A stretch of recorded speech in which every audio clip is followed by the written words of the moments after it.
Boys, UFC Abu Dhabi Whittaker versus RDR this Saturday. Gonna be an early one, and we did good on UFC 318.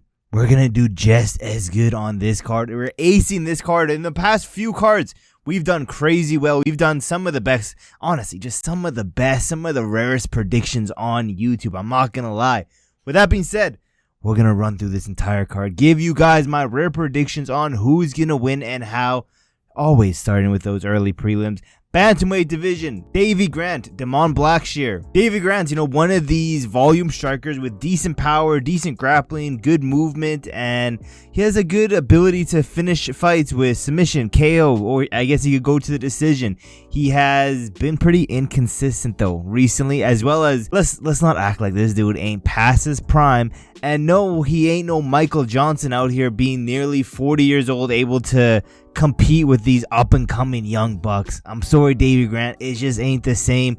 He has, slowed down, and his cardio isn't the same. As well as he just shows damage a lot more than what he used to. He's like a Diaz out here. With that being said, Blackshear is he's a good striker with good speed, power, some dangerous submission skills, and fairly durable, and he can maintain a high pace throughout the fight, and he can mix in the striking, the wrestling pretty good, but he doesn't have a lot of knockout power, and at times he can just get hit way too much as well. This dude is pretty inconsistent with the top tier competition at bantamweight in the UFC, and he can be a little bit hesitant to throw, making him be very slow, not slow in speed wise, but output wise, and a slow starter. And I don't know, I want to pick Davey Grant here, but Blackshear is just a better fighter, and it's almost, he also isn't almost 40 years old, but the fact that he can be so hesitant at times, I feel like someone like Davey Grant with a lot of volume can really show some holes in Blackshear's game. But I'm still going Blackshear. I'm going 29-28, Blackshear dropping the first round. Let's go down the featherweight division.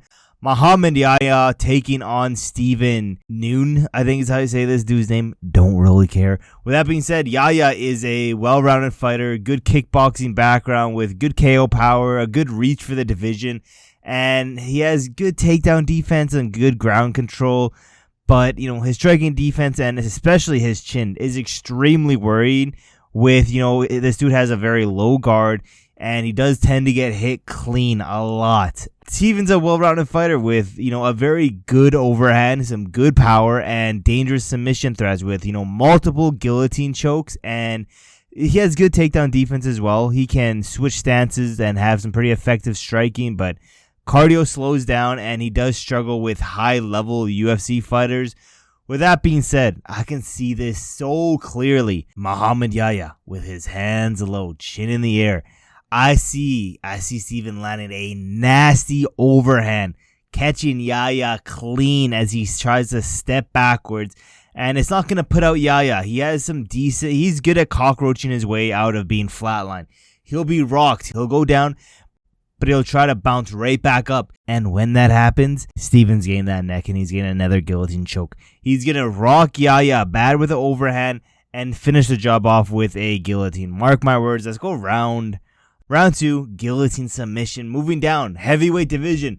Martin Buday, taking on Marcus Almeida. Now, Buday, one of these powerful strikers with good takedown defense, good footwork. His striking defense isn't the best, and he does get hit a lot. He tends to slow down, and he does tend to be a pretty slow starter as well, where Marcus is this dude has a crazy-ass stat. 17-time BJJ world champion with a crazy amount of submission wins, 128 submission wins in his career. Dangerous arm bars, kimuras, rear naked chokes, heel hooks, and dangerous top control with powerful double legs. But this dude tends to rely very, very heavily on his grappling and submissions, and as well as he just gasses out very fast. If you can stuff this dude's takedowns, he's got nothing. You'll easily fraud check him. With that being said, this is a short notice fight. Marcus is making his UFC debut, but like we've seen, heavyweights, and especially these fat, obese heavyweights, don't really got nothing when it comes to some high-level submission threats. I'm going round 1. Let's do round 1. What do I think he can get? Round 1, probably a rear naked choke. I could see a Kimura here too. Let's do round 1 Kimura. Fuck it. Marcus getting that round 1 Kimura. Let's go down light heavyweight division. Ibo Aslan taking on Billy Elekana. Now, Ibo he's a striker with some good power. He has, he can be pretty sloppy at times. I'm not going to lie, but he makes up with it with his power. His power definitely makes his opponents, respect him, because without that power, he would just have some sloppy ass striking. His cardio, questionable. We don't really know much about his cardio, where Billy is a decently well-rounded fighter with okay power, good finishing IQ, and good grappling, decent submission threats. He has a good reach and solid jab, and good body kicks, a good chin. His volume can be slow, and if his opponents have a high-volume game, he definitely tends to struggle with that. He has this weird gas tank, though, because, yeah, he doesn't have a high-output game. He still finds a way to manage to gas himself out. With that being said, I don't really like Billy at this weight class. I think he would do a lot better at middleweight. I think Billy gets caught here. I'm not going to lie. I think round 2, again, he's going to find a way to gas himself out. I'm going round 2, mid-round 2 KO for Ibo. Let's move down, though. Welterweight division. Muslim Salikhov taking on Carlos Leal. Salikhov is a good, accurate striker with some great spinning back kicks, good hooks, good striking defense, good counters, and he's good at staying calm in all of these exchanges, but his grappling, limited. He has weak submission threats, pretty much non-existent, and at 40 years old, his cardio, his pace, all starting to slow down, as well as he heavily relies on counter-striking and looping power hooks, with again a pretty weak wrestling game, where Leal is a powerful Muay Thai striker with a good forward pressure style, good durability. He has decent grappling skills, and he does rely on his brute strength rather than the skill itself to get his takedowns. I think Leal is gonna use his aggressive style to break down Muslim Salikhov for all 3 rounds. Round 3 is gonna get a late TKO win. I think Salikhov is gonna get gassed out halfway through second round. Round 3 is practically gonna be a punching bag for Carlos Leal. Let's move down though. Women's strawweight division. Amanda Ribas taking on Tabatha Ricci. Ribas is a well-rounded fighter with good grappling, and recently her striking game has gotten a little bit better. She's fairly well-rounded, and striking, defense, and cardio is good enough for all 5 rounds, where Tabatha Ricci is one of these elite grapplers with a black belt in BJJ and judo. She has good top control, an active ground and pound game, good submission threats. She has great takedown defense, some good judo throws, great cardio, pace, fight IQ. Her striking, definitely the weakest part of her game, with a pretty limited movement, and as well as she can just struggle with high-level strikers. Amanda Ribas is not a high-level striker. Ricci is better, the better fighter, and has fought the better fighters. I still think this is going to be a hard fight for Ricci, but again, I feel like she's just the better fighter. 29-28 decision win. I could see her stopping Amanda Ribas, but it's so rare, that we see a stoppage in women's MMA. 29-28 decision. Let's go down light heavyweight division. Nikita Krylov, Bogdan Guskov. Nikita Krylov, a well-rounded fighter with good dynamic striking, some good power, as well as good wrestling, good BJJ skill, and some decent submission defense. However, his chin is a little bit questionable after being knocked out by Reyes recently, and not only that, before this dude was extremely inactive and just not very consistent. Also a little bit worrying, where Bogdan Guskov is evil Anthony Smith with dangerous first round threats. He has great power, good boxing accuracy, as well as a good reach for the division. His submission threats are good. His takedown defense and grappling are limited, but it's still been improving. This fight's going 2 ways, and I can only see it going these 2 ways. First way, Krylov's wrestling will win him the fight, or Guskov KOs Krylov. And I think that's what's going to happen. I think we're going to see a Dominic Reyes finish here. I think Nikita Krylov, I don't trust that chin no more. Guskov has good reach. He has good accuracy. His boxing's very crisp. I'm going round 1 KO for Bogdan Guskov. Let's get into this main card now. Flyweight division. Almabayev, Ramazan, Temirov. Azu is a good dynamic striker with good dominant grappling. He has good control with his striking range. He works in some spinning attacks. He can shoot for takedowns and control his opponents on the ground, where Temirov is a super fast striker with good power for the division. He has great creativity on the feet, good takedown defense, and I've been saying it for a while. I think Temirov can be a future champion. I think he's going to be too fast for Almabayev. I think his power is really going to show in this fight. I think he's getting a finish here in this flyweight division. Round 2 KO. I think he's going to be too fast, too creative on the feet. And hopefully, if we're lucky, we're not going to get another swiper, no swiper situation. Hopefully, Almabayev doesn't get TKO'd by some eye pokes here. But let's keep moving down to the middleweight division. Shara Bullet, Marc-Andre Barriault. Shara is a busy and aggressive kicker with a good bouncy style, as well as he works very well in and out of range, but dude has overrated power, doesn't have that one-shot KO power that a lot of people were hyping him up to be. His takedown defense, okay, nothing special. Where Marc-Andre Barriaux is a well-rounded fighter, solid kickboxing, a pretty relentless pace, high volume, good striking accuracy, good takedowns, good jiu-jitsu. His striking defense isn't the best, and he can be countered pretty easily with a okay chin, nothing crazy, pretty maybe below average, and limited submission skills and control time with a low takedown accuracy.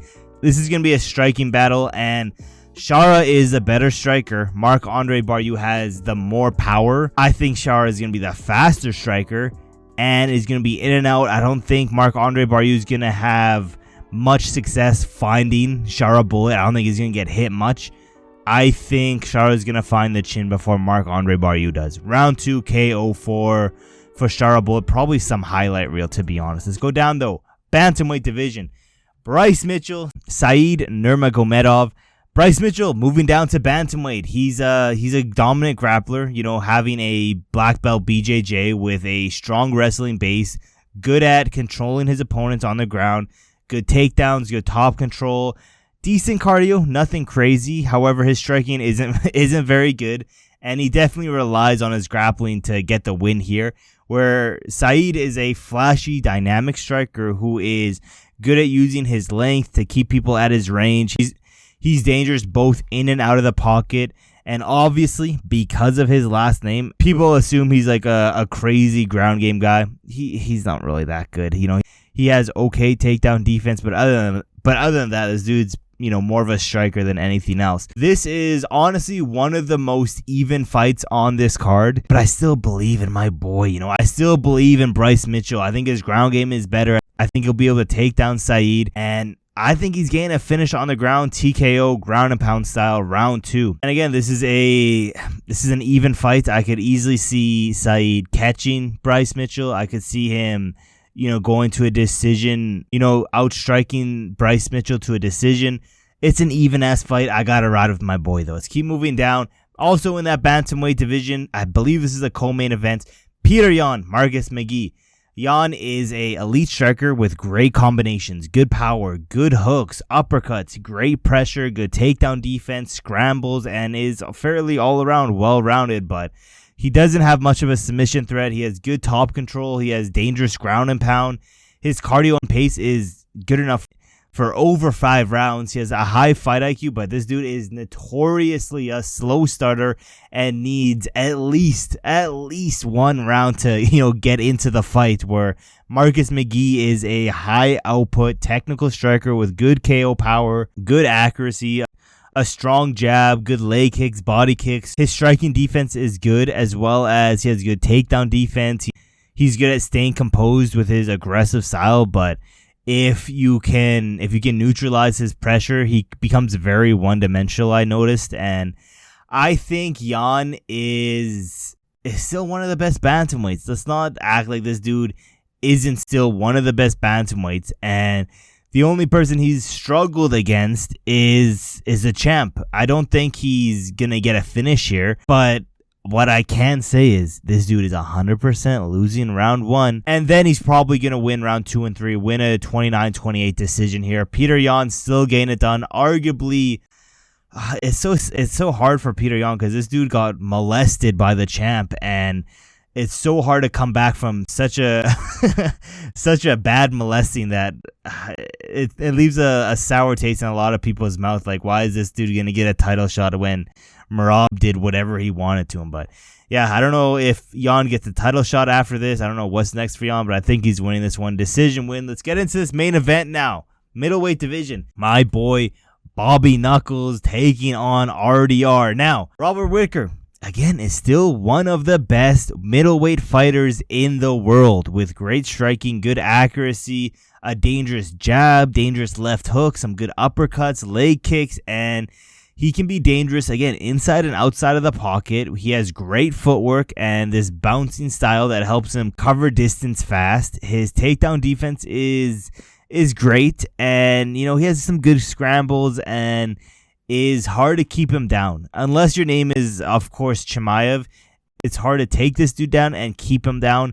He has good cardio, and his cardio is good for 5 rounds with good volume, but he can be outpaced by faster strikers, as well as his grappling is pretty limited, and he doesn't have that great of KO power. That being said, RDR is a great grappler with good takedowns, great submission threats, and has this weird tall frame and build with these weird ass poking ribs that are honestly just begging to get hit. And, you know, he doesn't have the best striking in the world, and if, you know, he can't take you down, he does look a little lost on the feet if he can't get it to the ground. That being said, Whittaker is still one of the best fighters in the world, and RDR simply isn't Chimaev. I'm going Robert Whittaker by decision. I do think that RDR can get down Whittaker. I think he can hold down Whittaker for a little bit. I don't think he can hold down Whittaker for multiple rounds. I don't think he can submit Whittaker. I mean, he could, but I don't think he's going to get the opportunity to submit Robert Whittaker. I'm going to say Whittaker wins at least 3 out of the 5 rounds. But I'm just going to go decision win, Robert Whittaker. Those are the picks for UFC Abu Dhabi, Whittaker versus RDR. Let me know in the comments below. What do you guys think? Do you disagree with any of these takes? And yeah, again, we've been killing it on predictions lately. We're going to do it again. That being said, thank you guys for watching to the end of the video, and I will see you guys in my next video.